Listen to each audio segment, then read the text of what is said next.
This is Gail Ferris, your narrator. We're clearing the harbor of Upernavik. This is what the bluhval sounds like. I'm starting out from Jakobstown via helicopter, flying up over this icy coast, wondering as I am making my way north to Upernavik how on earth it's going to be possible for me to paddle my kayak. And I was very lucky that in Upernavik the ice was much less. But I had some great experiences, hard to believe. 1992 had very heavy ice. Today I'm finally ready to disembark from Upernavik. And this is the boat. Passage, which is about 8 miles from Upernavik to the east. The fog has finally lifted enough so that I could commence paddling once again. I finished a 1 mile crossing roughly. We are experiencing a rather cold July. And this year in Greenland the seasons are a month behind. My clipper is the Area Swan expedition model with a black Hyplon bottom. I have brought a sail along with me. It's their clipper drift sail, and a jib which I made is 1/3 the normal size they offer. Just to show you some of the convenient snow aprons left over. This is the plethora of bergy bits we have, which I passed through yesterday in my kayak on the way here. Around the north side. I thought I could make it through the ice and paddle around the backside to Upernavik, the village, on the west side, but that turned out to be just not possible. At the moment I'm working my way up through this ice. There's such a great jumble of ice here. I'm behind Upernavik, and I'm not sure if I can make it around. There's an interesting view over beyond, and that happens to be the ice cap of Greenland. I'm not sure how much farther I can go here. Getting a little squeezy here and there. It's kind of scary when these things break. And this is as close as I'm going to this ice fjord. I think this is as far north as I will paddle my kayak. It's one of the unpredictable parts of paddling kayak when you're making a crossing. You never quite know just what may happen while you're in the middle of coming across. And that's the difficult side of kayak paddling. At the advice of Peter Benson at the Upernavik Museum, I abandon kayak paddling and take this local ferry up to the Buchters in the north, where kayaks are still used for hunting. This was a very exciting experience. I wanted to take a trip up to the Buchter to see kayaks that are actually used for hunting. So I boarded this boat, the bluhval, and sailed up to Tasiusaq. This morning I am leaving from Upernavik for Tasiusaq. I am on the bluhval. It is a small boat built like those fishing boats I showed you.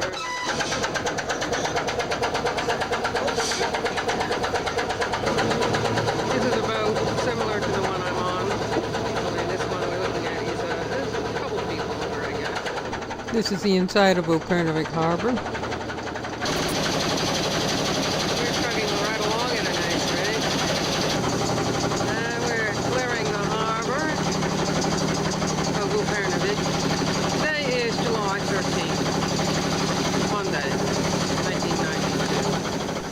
We are on the outside of Upernavik, and in a short while we will be heading in. The rocks in this area, the colors are just amazing. Brilliant red hematite bands. We are passing along the rocks outside of Upernavik, which are famous for their colors. And I'm showing you the color of the water and how things look in the fog as we're making our way due north up to Tasiusaq, which we know is open, but we also know we can't get up to Tasiusaq, it's still iced in. However, here are some of the fascinating bands of hematite in the rocks in this area that signify this area. No other part of Greenland has this kind of special color to the rocks. Loads of hematite. Here's my helper squad again. They are exhausted.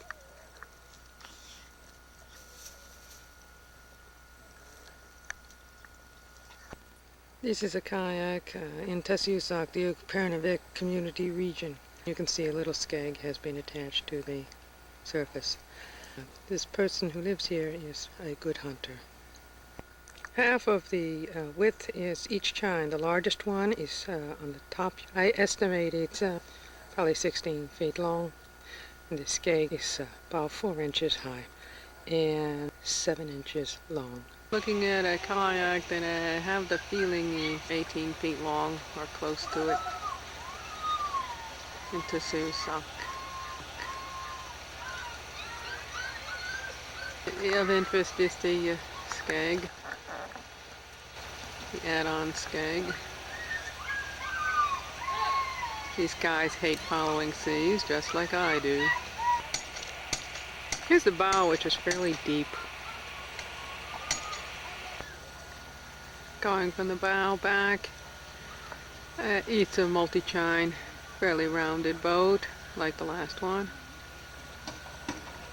And the stern is pretty flat with the cockpit. And there's not really too much rise to the bow. This skeg is built in. It is not tied on. The paddle is a very shallow taper. I don't know what the length of it is, but it is, I've seen this before down in Upernavik. It is just a long taper, very gentle. The depth of the stern is about the same as the bow, really, which I've noticed before in these kayaks. Both the bow and stern seem to dig in, not much of any rocker to the boat. A slight bit, but not much.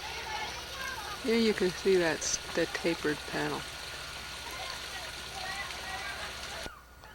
This example shows you how much rocker there is.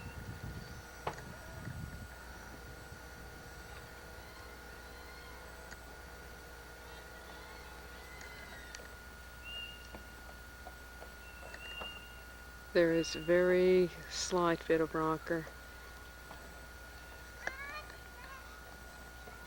The deck flare Appears to be just before and at the cockpit.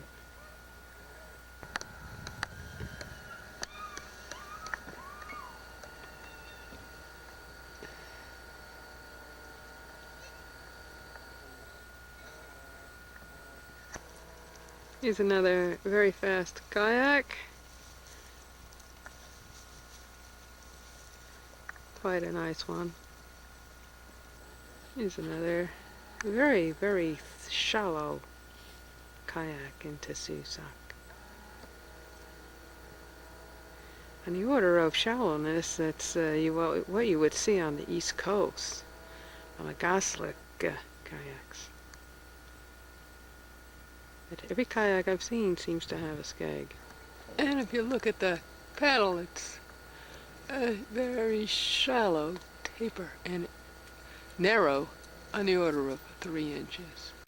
This is just a collected overview of the 3 different paddles I happened to find in Tasiusaq. And when I was in Tasiusaq, the Jensens and other people also paddled with these very similar paddles, all about the same length, and some of them varied in width. And in Tasiusaq, I didn't find any with ribs down the middle, as I did in Tasiusaq. Had it not been for Peter Benson's idea, I would have never taken this journey up far north into the Bukter to see these kayaks. Thanks.